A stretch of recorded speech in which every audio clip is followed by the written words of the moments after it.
kritik saya terhadap pemerintah adalah seharusnya pemerintah mengeluarkan regulasi spesifik atau regulasi khusus, baik itu misalkan instruksi presiden ataupun peraturan menteri yang membahas atau mengarahkan bahwa kegiatan atau dana CSR itu bisa digunakan sebagai upaya penanggulangan COVID-19. Jadi melalui regulasi tersebut, regulasi baru ini harapannya perusahaan punya space atau punya ruang gerak untuk mengotak-atik dana CSR mereka gitu loh.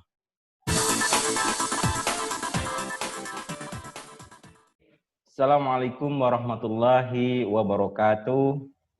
Para klikers di rumah, bertemu lagi bersama saya, Meki Polanda, dalam acara rutin kita yaitu dialog virtual, di mana kita pada sore hari ini akan membahas sebuah tema yang luar biasa, yaitu kontribusi CSR menghadapi dampak pandemi COVID-19, peluang dan tantangan. Para klikers di rumah, di tengah-tengah kita telah hadir seorang narasumber yang luar biasa, yaitu ada Saudara Reiki Nauli Harhab. Beliau merupakan dosen Sekolah Tinggi Pembangunan Masyarakat Desa APMD Yogyakarta. Assalamualaikum, Bang Rey. Waalaikumsalam. Pak Eki atau Mas Eki ini saya manggilnya? Lagi muda kita, Mas Eki juga bisa. Oke. Gimana kabarnya? Waalaikumsalam Mas Eki. Gimana kabarnya? Oh, sehat. Sehat. Alhamdulillah, baik, alhamdulillah. Sekarang lagi di Jogja ya? Ya, masih di Jogja, ya masih work from home. Seperti biasa, ngikutin anjuran dari pemerintah. Sekaligus ya ngasih kontribusi sedikit lah untuk mengurangi pandemi ini gitu. Oke, luar biasa sekali Bang Rey ini. Oke, Bang Rey, kita sore hari ini ingin sedikit berbagilah sharing, membahas terkait dengan situasi saat ini, di mana di situasi saat ini terjadinya bencana non alam lah, bisa dikatakan seperti itu, yaitu pandemi COVID-19. Kita ketahui bersama terkait dengan tema, yaitu kontribusi CSR menghadapi dampak pandemi COVID-19 ini, merujuk kepada ISO 26000 bahwa CSR adalah sebuah pedoman bagi pelaku bisnis dalam melaksanakan tanggung jawab moralnya kepada para pemangku kepentingan atau stakeholder untuk masyarakat sekitar wilayah kerjanya atau operasionalnya. Nah, indikator utama untuk mengukur keberhasilan CSR itu adalah sebuah pembangunan yang berkelanjutan. Kalau kita melihat sejarah krisis dan kebencanaan itu, pelaku bisnis ini merupakan salah satu aktor yang merasakan dampaknya secara langsung.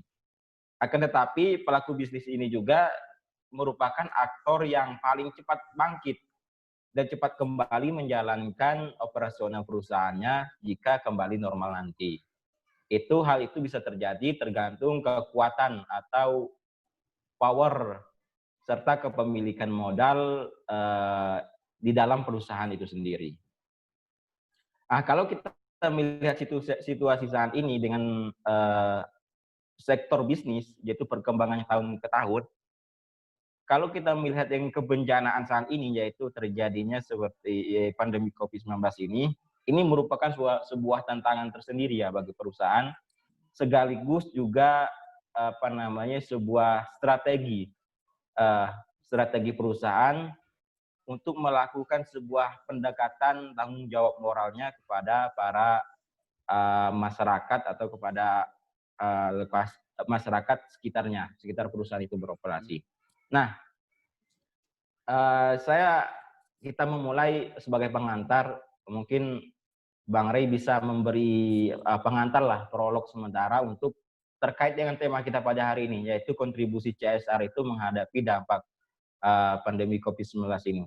Baik, atau sekaligus menjelaskan secara singkat apa sih CSR itu, gitu, atau CSR itu, atau juga bisa juga disebut dengan Corporate Social Responsibility itu. Dan bagaimana juga CSR itu diatur oleh Payung Hukum Indonesia itu sendiri. Silakan, Bang Rey. Ya, baik Mas Eki. Assalamualaikum warahmatullahi wabarakatuh. Selamat sore para Klikers, penonton Klik TV di seluruh Indonesia.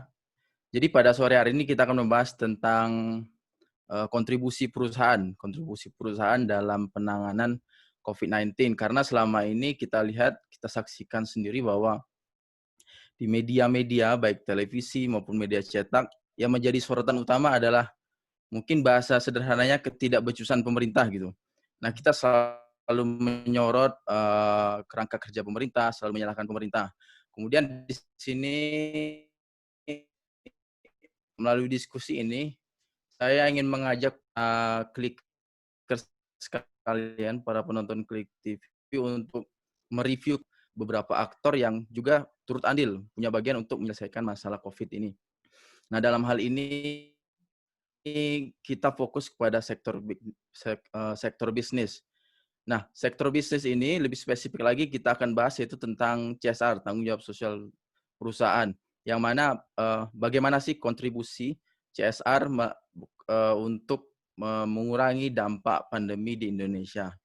Nah, sebelum kita bahas atau melangkah lebih jauh, kita perlu melakukan sebuah framing atau untuk punya satu pedoman atau pondasi yang sama apa itu CSR. Nah, dulu jadi CSR itu adalah sebuah kegiatan sosial yang dilakukan oleh perusahaan yang tujuan atau penerimaan manfaatnya bisa karyawan dari perusahaan itu sendiri, konsumer maupun masyarakat sekitar. Nah, dahulu kala jadi CSR ini merupakan sebuah kegiatan volunteerism, di mana kegiatan kesukarelawanan dari para pebisnis. Jadi para pemilik modal merasa bahwa dirinya punya sebuah tanggung jawab, punya, akan tetapi seiring dengan perkembangan zaman, kemudian ada perubahan paradigma, ada penyesuaian seperti itulah, penyesuaian di mana bahwa CSR seharusnya tidak lagi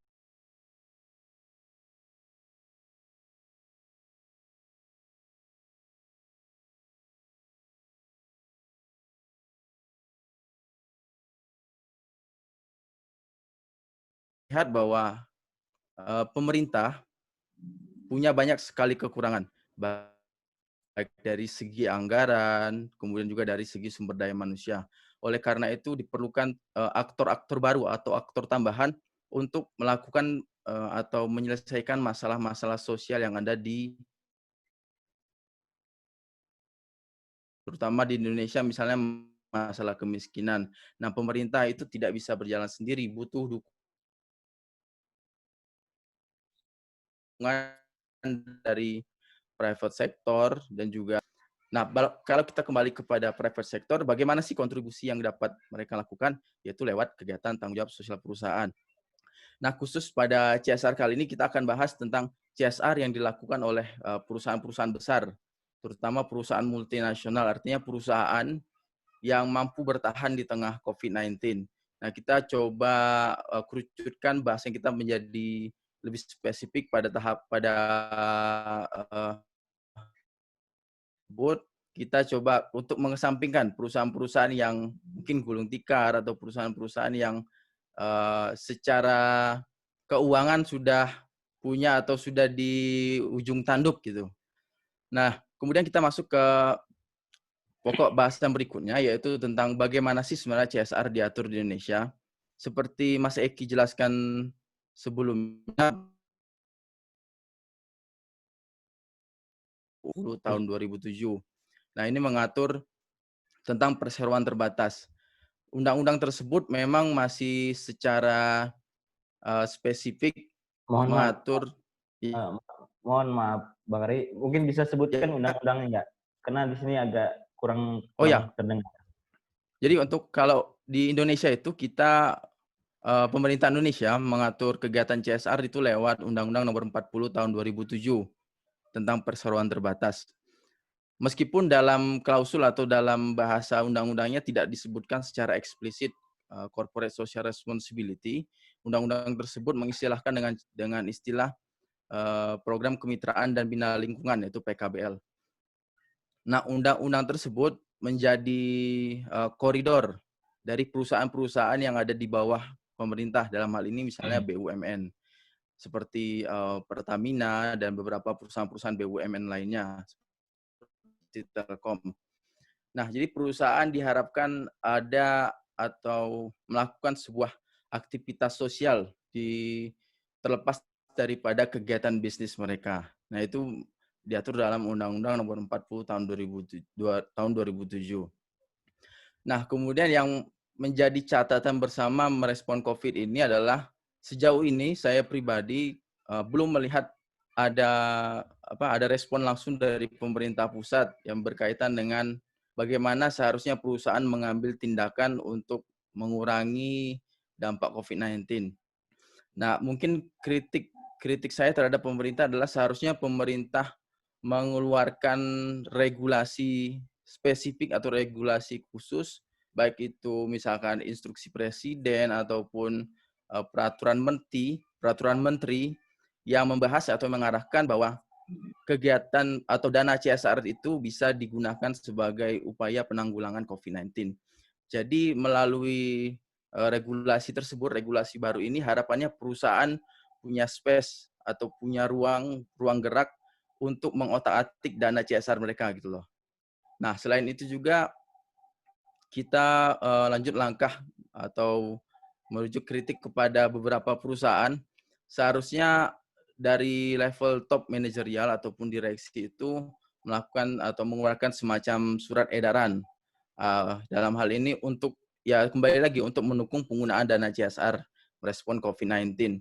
Nah, kedua hal tersebut yaitu aturan dari pemerintah dan juga aturan dari top manajerial perusahaan diharapkan dapat memberikan kepercayaan diri kepada pihak-pihak yang melaksanakan kegiatan CSR.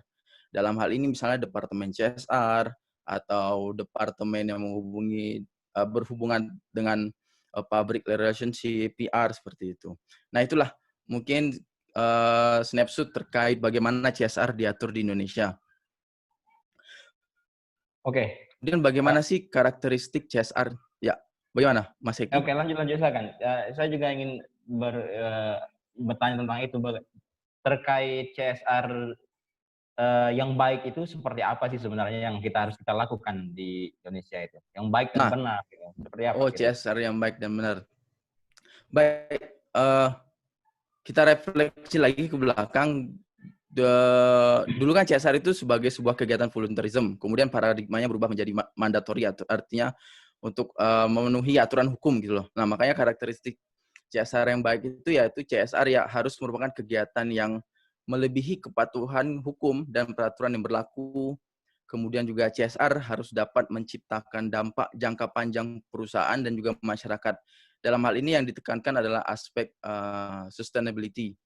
Kemudian CSR harus mempertimbangkan dan memperhatikan kepentingan stakeholder, baik di dalam perusahaan dan juga di luar perusahaan.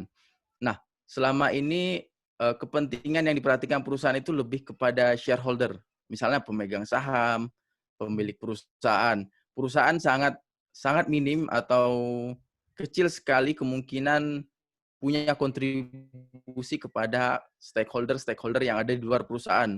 Misalnya konsumer atau masyarakat sekitar. Nah, dalam hal ini karakteristik yang mampu menyeimbangkan hal tersebut. Selanjutnya yaitu CSR harus juga mengandung sistem pemerintahan yang baik. Ya, di antaranya memiliki transparansi dan akuntabilitas. Nah, kita kembali kepada pembahasan yang pertama yaitu CSR sebagai kegiatan yang melebihi kepatuhan hukum. Harapannya adalah perusahaan punya kesadaran yang tinggi, punya kesadaran yang tinggi untuk melakukan kegiatan CSR tanpa harus menunggu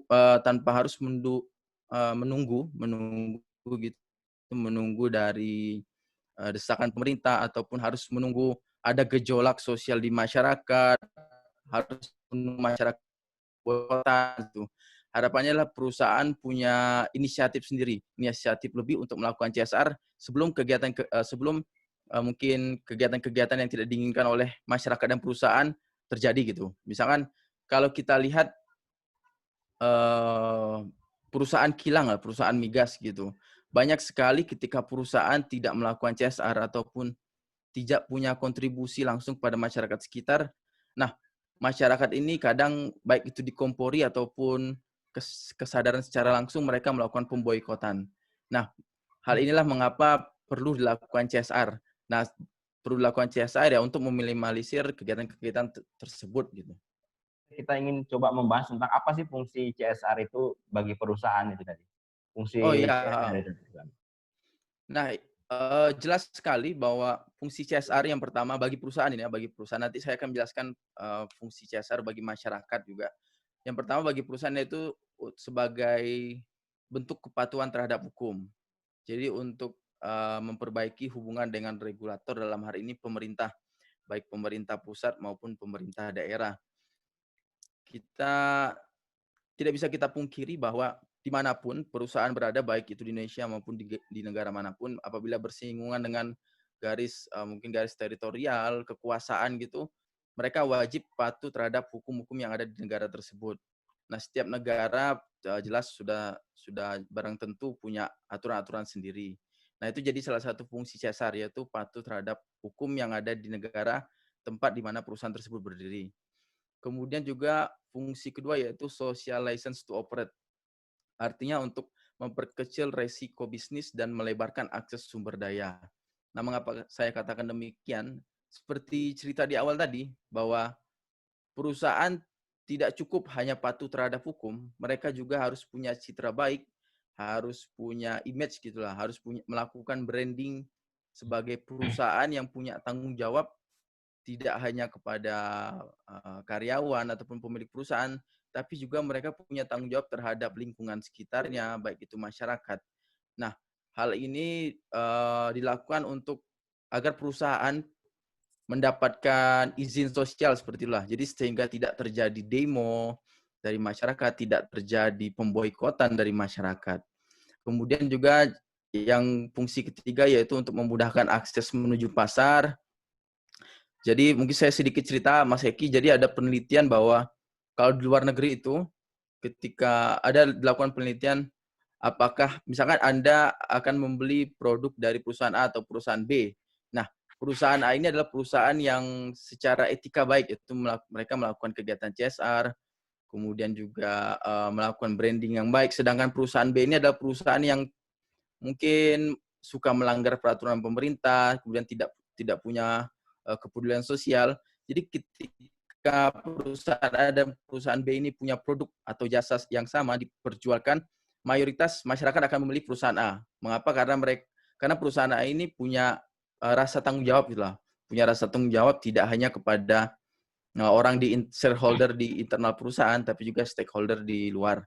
Nah, inilah pentingnya mengapa perusahaan harus melakukan branding image agar produk ataupun jasa yang dikeluarkan oleh perusahaan itu diterima oleh masyarakat. Nah, itu jadi salah satu fungsi CSR untuk mendukung atau mendorong atau mempermudah agar produk dan jasa yang dijual oleh perusahaan ini diterima oleh masyarakat. Kemudian yaitu meningkatkan produktivitas karyawan serta terakhir memperbesar peluang mendapat penghargaan. Nah, saya akan lompat kepada bahasan terakhir yaitu memperbesar peluang mendapat penghargaan. Jadi di Indonesia sendiri kita lihat bahwa Kementerian Lingkungan Hidup itu punya yang namanya PROPER, Program Penilaian Peringkat Kinerja Perusahaan. Jadi kementerian melakukan standarisasi bagaimana sih seharusnya kegiatan operasional bisnis ini dilakukan. Nah, dari sini ketika ada 5 tingkatan, yang pertama yaitu proper hitam, kemudian juga merah, hijau, biru, kemudian emas. Nah, perusahaan yang dapat proper emas, terutama proper hijau, biru, terutama emas, besar sekali kemungkinan akan mendapatkan penghargaan dari stakeholder ataupun dari lembaga-lembaga lain di luar pemerintah. Nah, penghargaan ini diperlukan perusahaan mengakses bantuan-bantuan dana dari misalnya dari bank seperti itu, sehingga sebagai bentuk tambahan modal. Jadi bank pun ketika memberikan pinjaman atau kredit kepada perusahaan, mereka juga melakukan evaluasi apakah perusahaan ini taat lingkungan, perusahaan ini punya kontribusi terhadap masyarakat. Nah, seperti itu, Mas Eki. Oke, siap ya. Saya bisa dimulai. Itu terkait dengan fungsi apa namanya, Fungsi CSR. CSR bagi perusahaan. Nah, kira-kira kalau manfaatnya CSR bagi masyarakat, nah sebelum ke sana saya ingin bertanya kepada Bang Rey. Kira-kira kriteria atau, eee, standar ukur yang berhak menerima CSR itu siapa sih, Bang Rey? Nah, oh Orang yang ya. berhak menerima itu? Jadi gini, kita bicara panjang lebar tapi belum membahas tentang siapa menerima manfaatnya gitu ya. Ya ya ya. Baik. Jadi, penerimaan manfaat CSR dari perusahaan itu sudah jelas, bukan perusahaan. Jadi Hmm, misalnya yaitu karyawan, masyarakat, dan pemerintah. Nah, dalam hal ini kita bisa spesifikasikan lagi, ada penerima manfaat langsung, ada juga penerima manfaat tidak langsung. Penerima manfaat langsung misalnya ya karyawan dan masyarakat tadi, atau konsumen. Penerima manfaat tidak langsung ya salah satu contohnya yaitu pemerintah.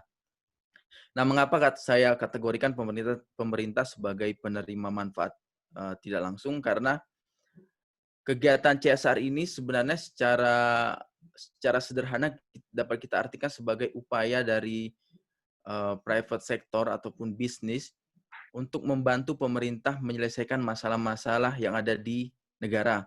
Misalkan itu berkaitan dengan, isu-isu lapangan pekerjaan. Dengan kegiatan CSR, programnya misalnya peningkatan kapasitas masyarakat. Nah, di situ ada salah satu sinergitas atau, linkage gitulah, antara kebutuhan dari pemerintah terkait ketidakmampuan anggaran untuk melakukan atau menyediakan lapangan pekerjaan kepada masyarakat seluruh Indonesia, kemudian hadir perusahaan dengan upaya, mungkin meningkatkan kualitas sumber daya manusia yang ada di sekitar perusahaan sehingga, kebutuhan atas lapangan pekerjaan itu menjadi sangat kecil angkanya gitu loh. Karena apa? Karena masyarakat sudah punya keahlian, kapasitas dirinya sudah meningkat, harapannya bisa membuka lapangan pekerjaan sendiri. Nah, itu makanya saya katakan sebagai pemerintah itu sebagai penerima manfaat secara tidak langsung. Nah, kalau masyarakat dan karyawan sudah barang tentu menjadi penerima manfaat secara langsung seperti itu. Karena biasanya program-program paling sederhana misalnya bantuan gitu, bantuan, bantuan tunai ataupun bantuan dalam bentuk sembako, itu langsung disasar kepada penerima manfaat dan, basisnya biasanya individu dan juga rumah tangga, seperti itu. Jadi, hmm, hingga level terkecil di masyarakat. Begitu, Mas oke. Eki. Oke, artinya saya bisa mendapatkan 3 kriteria yang penerima CSR itu, yaitu pertama karyawan itu sendiri, Mhm, masyarakat dan pemerintah. Nah, kalau betul. berkaitan dengan masyarakat itu kira-kira masyarakat yang mana sih Bang Rey yang menerima atau, eee masyarakat, yang bersentuhan langsung dengan, perusahaan itu atau masyarakat di luar daripada itu dari wilayah itu juga bisa menerimakan manfaat dari CSR perusahaan itu, Bang Rey? Bisa Ya, nggak atau gimana? oh jadi gini, Mas Eki, kita kembali ke Undang-Undang Nomor 40 Tahun 2007 tadi bahwa perusahaan dalam melakukan kegiatan CSR-nya itu, dikerangkai kerja seperti ini. Mereka punya ring, jadi ada ring 1, ring 2, ring 3 Mmm, gitu. Nah, ring 1 ini adalah masyarakat yang paling atau sangat dekat dengan, aset-aset vital perusahaan, baik itu misalnya pabrik ataupun kantornya. Jadi masyarakat harapannya masyarakat di ring 1 ini adalah masyarakat yang paling besar menerima manfaat dari perusahaan. mhm. Kemudian kita merujuk, selanjutnya yaitu masuk ke ring 2, kemudian juga ring 3. Nah, kita keluar daripada perbicaraan tentang ring tersebut, perlu diketahui juga bahwa ada kategori atau kriteria sendiri masyarakat seperti apa yang bisa menerima manfaat CSR. Nah, biasanya adalah masyarakat yang dia tidak tercover oleh, bantuan-bantuan ataupun program dari pemerintah gitu, baik pemerintah pusat ataupun pemerintah daerah. Lebih spesifik lagi yaitu misalnya kelompok-kelompok rentan. Biasanya adalah, eee, janda, kemudian juga difabilitas, kemudian anak-anak. Jadi, ada kriteria atau, kategori khusus di mana tidak semua masyarakat punya kesempatan untuk mengakses dana CSR gitu. Seperti itu, Mas Eki. Oke, terima kasih. Artinya secara ini sudah dijelaskan bahwa kriteria orang yang berhak menerima CSR itu sudah disampaikan. Ah, Saya untuk memperdalam sebelum kita kembali kepada topik utama, yaitu berbicara tentang peluang dan tantangan. Mhm.